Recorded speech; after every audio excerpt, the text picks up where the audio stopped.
Hi everyone, and welcome to another English story that will help you learn English through emotions, meaning, and real life. Before we begin, don't forget to subscribe to the channel for more inspiring English stories. Now, let's start today's story, Know Your Value. Ethan was a 17-year-old boy who lived in a small, quiet town. He was thin, shy, and always walked with his head down. His clothes were old, and his shoes had holes in them. At school, other students often laughed at him. They said things like, "Ethan is so poor," or "he will never become anything." Every time he heard those words, Ethan felt smaller and smaller inside. He didn't hate them, he just believed them. He thought, maybe they are right. Maybe I'm not good enough. Ethan's father had died when he was young. His mother worked long hours in a small bakery just to pay the bills. She loved him deeply, but she was too tired to notice how sad he had become. Most evenings, Ethan would sit by the window, looking at the stars, wondering if his life would ever change. At school, things weren't any better. He tried hard, but no one seemed to see his effort. One day, the teacher announced a science competition. The winner would receive a scholarship, a chance to go to college for free. Ethan's heart filled with excitement. He loved science, especially building small machines. He thought, maybe this is my chance to prove I'm worth something. For the next few weeks, Ethan worked hard on his project, a simple robot made from old metal parts. He used wires from broken radios, screws from an old bike, and a small motor he found in the garbage. He stayed up late every night, fixing, testing, and improving it. When the day of the competition arrived, Ethan's hands were shaking with nervousness.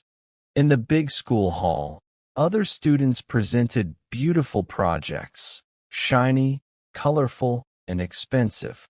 When it was Ethan's turn, he placed his small, rusty robot on the table. Some students laughed quietly. One whispered, "That thing looks like trash." Ethan's face turned red. He tried to explain how the robot worked, but his voice was weak and trembling. When he finished, only a few people clapped politely. Later, when the results were announced, Ethan didn't win. He wasn't even mentioned. That night, he walked home in silence. He didn't cry. He just felt empty. He thought about giving up on his dreams. He thought maybe everyone was right. Maybe he was just a poor, useless boy. When he reached home, his grandfather was sitting on the porch, drinking tea. The old man noticed the sadness on Ethan's face. He smiled gently and said, "You look like someone who lost a battle." Ethan sighed. "Grandpa, I don't think I'm good at anything. Everyone's better than me." His grandfather didn't answer right away. He looked at the stars for a moment, then stood up and went inside the house. A few minutes later, he came back holding a small wooden box. Inside it was an old pocket watch. It was beautiful but clearly very old. The metal was scratched, and the glass had tiny cracks. The old man handed it to Ethan and said, "Tomorrow morning, I want you to take this watch to the market. Tell the shopkeepers that you want to sell it. See how much they offer." Ethan looked confused. "You want me to sell your watch?" His grandfather smiled. "Don't worry. I don't want you to really sell it. I just want to know what people think it's worth." Ethan nodded and went to bed. The next morning, he went to the market. He showed the watch to a fruit seller. The man looked at it and said, "It's old and broken. I can give you $10 for it." Ethan thanked him and walked away. He went to a second shop, a clothing store. The shopkeeper looked at it and said, "It's not worth much." Maybe $15. At the third shop, a watch seller examined it carefully and said, it's quite old. I can fix it, but it's not special. I'll give you $20. Ethan returned home and told his grandfather what happened. I think it's not worth much, he said sadly. The old man smiled again and said, Now, go to the museum in town. Show the watch to the antique collector there. Let's see what he says. Ethan did as his grandfather asked. When the collector saw the watch, his eyes widened. He took it carefully and said, This is a rare piece. It's more than 100 years old. It belonged to a famous craftsman. If you want to sell it, I can pay you $1,000 for it. Ethan was shocked. He quickly went home and told his grandfather everything. The old man nodded slowly and said, You see, my boy, the same watch was offered $10 in one place, $15 in another, and $1,000 in the right one. The difference was not in the watch, it was in the place. He looked deeply into Ethan's eyes and continued, People will never see your real value if you stay where they can't appreciate you. Don't let others decide your worth. Find the place, the people, who see what you're truly made of. Ethan sat quietly. Tears filled his eyes, but for the first time, they weren't tears of sadness. They were tears of understanding. He realized how much he had let others control how he saw himself. That night, as he looked again at the stars, he smiled. He didn't feel small anymore. He whispered to himself, Maybe I'm not worthless. Maybe I just haven't found my place yet. That night, after hearing his grandfather's words, Ethan couldn't sleep. He lay in bed, looking at the ceiling, replaying everything in his mind. The laughter of his classmates, the disappointment at school, and then his grandfather's calm voice saying, The difference is not in the watch, it's in the place. Those words echoed in his head like music.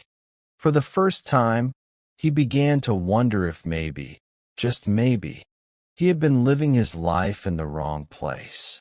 Not a wrong town, but around people who never saw his true value. The next morning, Ethan woke up early. He found his grandfather sitting on the porch again, sipping his tea and watching the sunrise. Ethan joined him quietly. For a few minutes, they sat in silence, listening to the sound of birds and the soft wind. Finally, Ethan said, Grandpa, I think I understand what you meant yesterday. The old man smiled gently without looking away from the horizon. Oh, tell me, what did you understand, my boy? Ethan hesitated. You meant that people judge me based on what they can see. My clothes, my money, my grades. But they don't know what's inside me. And maybe I shouldn't let their opinions decide how I see myself. His grandfather turned to him with pride in his eyes. Exactly, Ethan. You are learning fast. You see, life will always have people who think they know your worth. But the truth is, only you can decide that. He leaned back in his chair and continued. When I was young, I worked for a rich man. He always treated me like I was nothing. He said I wasn't smart, that I was just a worker. For years, I believed him. Then one day, I started my own small shop.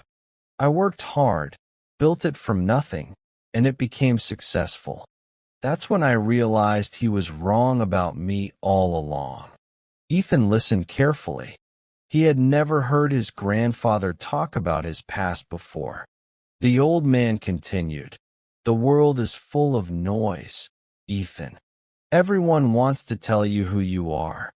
But if you listen to all of them, you'll forget your own voice. And once you forget that voice, you'll lose yourself. Ethan looked down, playing with the edge of his sleeve. Grandpa, but what if people never see my worth? What if I try and still fail? His grandfather chuckled softly. Ah, failure, the best teacher of them all. He took a sip of his tea, then said, "Let me tell you something. You don't fail when others don't see your value. You fail only when you stop believing in your value." Those words hit Ethan deeply. He realized how many times he had given up on himself, not because he couldn't do something, but because he believed others who said he couldn't. The grandfather stood up, stretched, and said, "Come with me, Ethan. There's something I want to show you." They walked together behind the house, to an old wooden shed filled with dust, tools, and memories. In one corner stood a broken bicycle. The paint was gone, the tires were flat, and the chain was rusty. Ethan frowned. "What's this, Grandpa?" The old man smiled. "That's the bike your father used to ride when he was your age. It hasn't worked in years. Everyone said it was junk, but I kept it, because I knew one day someone would see its value again." He handed Ethan a small box of tools. "Fix it," he said simply. Ethan blinked in surprise. "But I don't know how." His grandfather interrupted. "You're smarter than you think. Remember your science project? The robot you built from scraps? You did that all by yourself. Now, use that same mind and fix this bike." Ethan stared at the old bicycle. Something inside him sparked, a small, quiet determination. He nodded. "I'll try."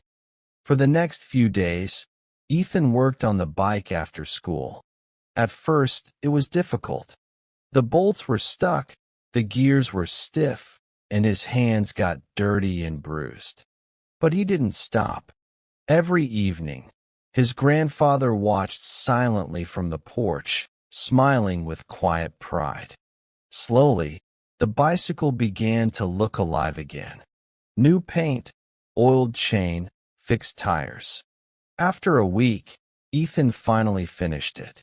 When he took it outside and rode it around the garden, his laughter filled the air, pure, free, and full of joy. His grandfather clapped and said, "See, the bike was not broken. It only needed someone who believed it could be fixed." He paused and added softly, "You're the same, Ethan. You're not broken. You just needed to believe that you can be more." Ethan stopped pedaling and looked at his grandfather. In that moment, he realized something powerful. His value didn't depend on money, success, or other people's approval. It was always there inside him, waiting to be recognized. That evening, he wrote in his notebook, "I will never let others decide my worth again." He didn't know what the future would bring.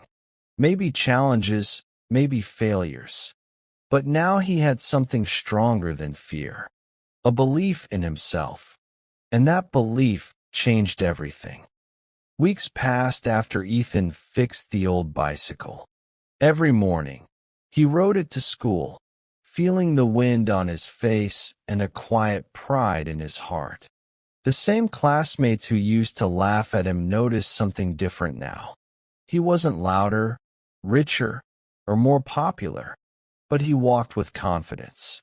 He smiled more. He looked like someone who had found peace. One afternoon, during art class, the teacher announced a competition. Each student had to create something that showed what makes a person valuable. Most students groaned. They thought it was a boring topic. But Ethan's eyes lit up. That evening, he went home and found his grandfather in the garden. "Grandpa," he said, "I want to join the competition, but I don't know what to make yet." His grandfather smiled. "Then make something that speaks from your heart." Ethan thought about it all night. He remembered the old watch, the bicycle, the lessons about worth and belief. And then, an idea came to him. He would build something that told a story, his story. For the next week, Ethan worked hard. He collected small broken parts, old metal pieces, wires, bits of wood. His classmates laughed when they saw him digging through the school's trash bins. But Ethan didn't care. He had learned something powerful. People's opinions don't define your value. When the competition day came, everyone displayed their projects. Some had beautiful paintings. Others made sculptures or posters with big, colorful words. Then it was Ethan's turn. He walked to the front of the class, holding a small sculpture built entirely from broken parts. "This," he said softly, "is called the hidden worth." The room went quiet. Ethan continued, "Everything you see here was thrown away. Everyone thought these pieces were useless, just like how people sometimes think others are worthless. But when I looked closer, I saw potential. I put them together, and now they form something whole, something beautiful." His voice grew stronger as he added, "That's what I learned from my grandfather. Sometimes the world won't see your value. Sometimes you might not see it either. But that doesn't mean it's gone. You just have to look deeper and believe." The class stayed silent for a few seconds. Then everyone started clapping. Even the teacher wiped a tear from her eye. It wasn't just a project, it was a message. A week later, Ethan was announced as the winner of the competition. But for him, the real victory was something much greater. He had found his voice. From that day, Ethan became different. He started helping other students who felt invisible or weak.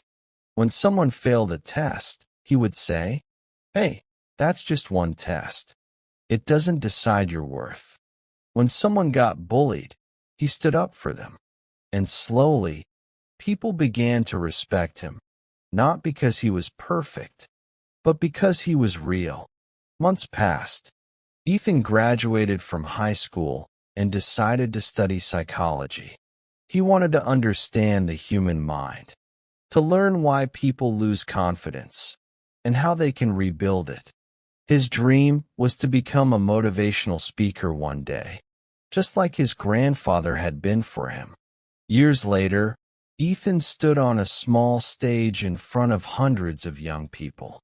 He looked at their faces, some full of hope, some full of fear, and began to speak. "I used to be like you," he said. "I thought I wasn't smart enough, good enough, or special enough. I let others decide how much I was worth. But one day, an old man, my grandfather, taught me something I'll never forget. He said, 'The world doesn't decide your value. You do.'" The audience listened in silence. Ethan continued, "If people can't see your value, it doesn't mean you don't have any. It just means they're looking through the wrong eyes. Don't waste your life trying to prove yourself to those who don't appreciate you. Instead, go where you are valued. And most importantly, never forget your worth." When the speech ended, the room filled with applause. A young boy walked up to him afterward and said, "Sir, I was thinking about quitting school because I thought I wasn't good enough. But now, I think I'll try again." Ethan smiled, feeling his heart full. In that moment, he realized his grandfather's lesson had come full circle. He was now the one passing it on, helping others believe in their value. That night, when Ethan came home, he went to the old porch where his grandfather used to sit. The chair was empty now, but he could almost feel the old man's presence. Calm, wise, proud. He looked up at the stars and whispered, "Thank you, Grandpa. You taught me more than I ever knew." He took a deep breath, closed his eyes, and smiled. For the first time in his life, Ethan didn't need anyone to tell him he was enough. He already knew. Your value doesn't decrease based on someone's inability to see your worth. Believe in yourself, even when no one else does. If this story touched your heart, don't forget, you have value and your dreams matter. Tell me in the comments, what does value mean to you? I'd love to read your thoughts. And if you want to learn English through inspiring stories like this one, hit the subscribe button, give this video a like, and turn on the notifications so you never miss a new story. Remember, you are special, you are worthy, and you are learning every day. Keep believing in yourself.